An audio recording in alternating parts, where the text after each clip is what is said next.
Hello students, how are you? I hope you all are fine at home and studying well. Students, today I am going to start your literature part, and from literature part I am taking your lesson 1, The World in a Wall. Students, today first of all I will read lesson one by one and explain in Hindi and English both.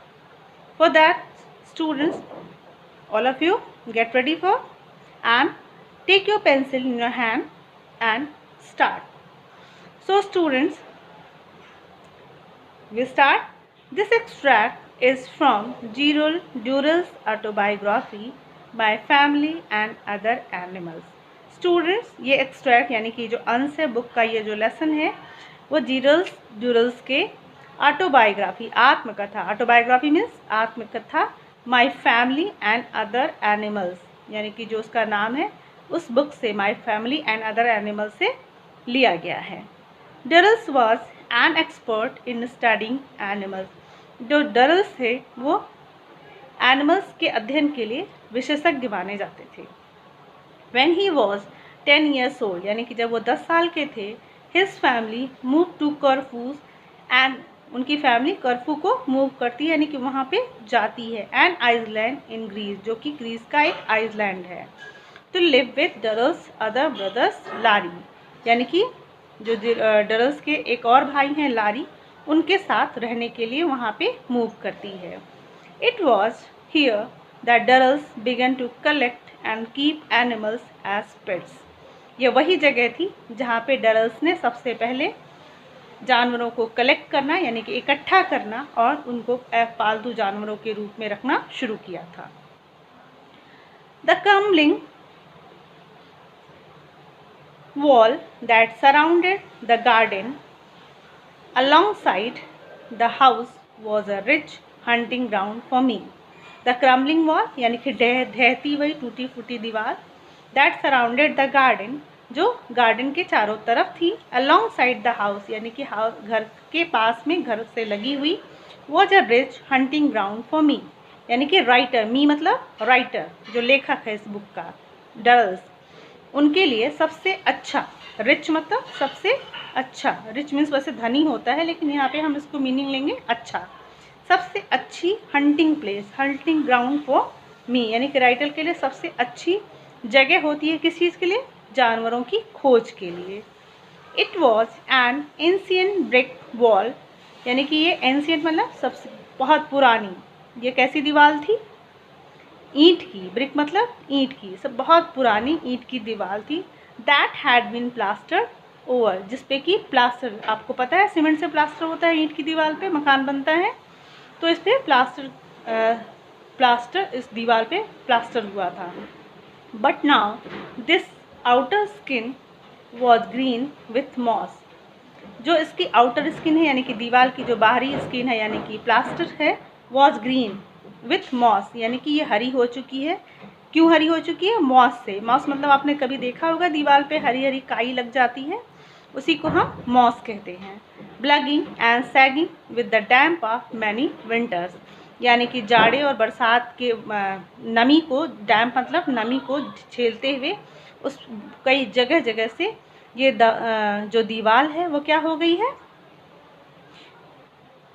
एकदम फूल गई है और जगह जगह से टूट गई है, झोल हो गई है. The whole surface was an intricate map of cracks, पूरी दीवार में एक जटिल इसको मैप कहें, नक्शा बन गया है, जैसे अलग अलग से क्रैक हो जाता है तो जैसे लगता है कि कोई नक्शा बना हुआ है, क्रैक्स इतने टूटे हुए हैं. सम इंटेरिकेट मतलब जटिल, सम सेवरल इंचेस वाइड, कुछ जो टूटी हुई जो मैप है, क्रैक्स हैं, वो 1 इंच चौड़ी है या कुछ इंच चौड़ी हुई है. सेवरल इंचेस वाइड यानी कि कुछ बहुत ज़्यादा चौड़ी हैं. Others as fine as hairs, और कुछ इतनी पतली हैं जैसे कि बाल. Here and there large pieces had dropped off and revealed the rows of rose pink bricks lying beneath. Here and there large piece had drop यानी कि कुछ इधर उधर यहाँ वहाँ बड़े बड़े लार्ज पीस, लार्ज मतलब बड़ा, पीस मतलब टुकड़ा, हैड ड्रॉप्ड यानी कि ऑफ, ड्रॉप्ड ऑफ मतलब गिर चुका है, जो प्लास्टर का टुकड़ा है वो गिर चुका है। रिवील्ड द रोज, और जो कि क्या दिखा रहा है, रिवील्ड में दर्शाना, the rows of rose pink bricks, जो हमें दिखा रहा है वहाँ से क्या दिखने लगा है, रोज पिंक्स, जैसे लाल या पिंक जो ईंट जैसे होती है ना दिखती है हमें, वैसी ईंट हमें दिखनी उसके नीचे दिखने लगी है, दिखने लगती है। The inhabitants of the wall were a mixed rod, और उस वॉल में इनहेबिटेंट्स मतलब रहने वाले, of the wall were a mixed rod, उस वॉल में, उस दीवार में बहुत सारे जानवर रहते हैं जो मिक्स्ड हैं, उनको हम एक तरह के जानवर नहीं कह सकते, वो तरह तरह के जानवर मिक्स्ड हैं उसमें रहते हैं। एंड दे वर डिवाइडेड, उनको राइटर ने दो पार्ट में डिवाइड किया है, डे एंड नाइट वर्कर्स यानी कि दिन में काम करने वाले, and night workers as a यानी कि रात में काम करने वाले। The hunters and the hunted, hunters मतलब शिकार करने वाले, जो शिकारी हैं, और जो हंटेड जिनका शिकार होता है, हंटेड मतलब जिसका शिकार हो जाता है, यानी कि उसमें कुछ शिकार करने वाले हैं और कुछ उसमें शिकार जो हो जाते हैं वो जानवर हैं। At night the toads and geckos were the hunters, जो रात में हैं, टोड्स यानी कि मेंढक, एंड गैकोस मतलब छिपकली, यानी कि रात के जो हंटर्स हैं वो कौन है, हमारे मेंढक और छिपकलीज हैं। Their prey was the population of stupid, absent-minded crane flies, most of all shape and size, and rotund beetles hurrying with their night's work. And जो इस समय जो सबसे ज़्यादा शिकार होते हैं वो कौन है, जो क्रेन फ्लाइज, जो एब्सेंट माइंड यानी कि एकदम मूर्ख और निर्बुद्धि जिसको कहते हैं, एब्सेंट माइंड एकदम मूर्ख और एब्सेंट माइंड है, वो लंबी टांग वाली क्रेन फ्लाई, जिस एक लंबी टांग वाली फ्लाइज होती है उसको हम कहते हैं क्रेन फ्लाइज। और बीटल, ये सबसे ज़्यादा उनके शिकार बनते हैं। एंड एक बीटल, यानी आपने देखा होगा यहाँ पे ये बीटल है, काले रंग का आपने जानवर देखा होगा छोटा छोटा, जिसकी जो ऊपर वाली परत है वो बहुत हार्ड होती है, हिंदी में इसको गुब्रैला या कुछ इसी तरह कहा जाता है। Rooted beetle herring with their night work, और वो भी पूरी रात अपने काम में व्यस्त रहते हैं। By night it was difficult to tell the difference between the prey and the predators, यानी कि रात में ये कहना बहुत ही मुश्किल, by day it was difficult, यानी कि दिन में ये कहना बहुत ही मुश्किल हो जाता है कि इसमें शिकारी और इसमें जो कौन बहुत ज़्यादा खतरनाक है और कौन शिकारी है। Everything seem to feed off everything else, everything seem to सारी चीज़ें दिखती हैं कि एक दूसरे के शिकार करने को तैयार हैं। The hunting wasp searched out caterpillar, जो हंटिंग वैस्प है वो कैटरपिलर को सर्च करता है, एंड कैटरपिलर सर्च स्पाइडर्स, और कैटरपिलर स्पाइडर्स को सर्च करता है, यानी कि स्पाइडर्स को अपना शिकार बनाने के लिए खोजता रहता है। And the spider hunted for flies, जो स्पाइडर यानी कि मकड़ी है वो फ्लाइज मक्खियों को अपना शिकार बनाने के लिए उनका शिकार करती रहती है। The dragon flight fed off the spiders and flies, और एक जो ड्रैगन फ्लाई यानी कि बड़ी वाली मक्खी जो होती है वो क्या करती है, of the spiders and the flies, वो स्पाइडर्स को भी खा जाती है यानी कि मकड़ों को भी खाती है, एंड फ्लाइज को भी खाती है। एंड द स्विफ्ट, और ये सारी चीज़ें स्विफ्ट होती हैं। Multi coloured wall lizard fed off everything, जो मल्टी कलर यानी कि तरह अलग अलग कलर की जो छिपकलियाँ हैं वो किसको खा जाती हैं, सारे जानवरों को, चाहे वो स्पाइडर हो, चाहे वो क्रेन फ्लाई हो, ड्रैगन फ्लाई है, वो सबका शिकार करती हैं। But my favourite were the shyest members of the wall community, यानी कि जो राइटर का सबसे फेवरेट चहेता जानवर है वो कौन है, एक बहुत ही शर्मीला सा जानवर जो कि इस वॉल कम्युनिटी में रहता है, यानी कि जो दीवाल का समुदाय है, जानवरों का समुदाय, उसमें एक ऐसा मेंबर है जो बहुत ही शर्मीला है, उसको राइटर बहुत पसंद करता है। Who did not seek any attention, जो अभी तक किसी का उस पर अटेंशन यानी कि किसी का ध्यान उस पर जल्दी नहीं जाता है। They were also the most dangerous, वो भी बहुत खतरनाक होते हैं। You hardly ever saw one unless you looked for it, तुम उनको तभी बहुत ही मुश्किल से उनको देख पाओगे जब तुम उसकी खोज करोगे, या हम उसको तभी बहुत ही मुश्किल से हम उनको देख पाते हैं। And yet there must have been several hundred living in the cracks of the wall, हाँ हम उनको मुश्किल से देख पाते हैं तो भी वो बहुत सैकड़ों संख्या में वो इन क्रैक्स यानी कि दीवार की जो टूटी जगह बनी हुई है उसमें वो रहते हैं। If you gently lifted a piece of the loose plaster, अगर आप उसको आराम से एकदम जेंटल तरीके से किसी भी प्लास्टर के टुकड़े को उठाएंगे फ्रॉम द ब्रिक्स, यानी कि उसको ब्रिक्स से उठाने की कोशिश करेंगे, देयर क्रॉचिंग बिनेथ, वो कहाँ मिलेंगे आपको, उसके नीचे यानी कि उस सीमेंट के नीचे दुबके मिलेंगे आपको।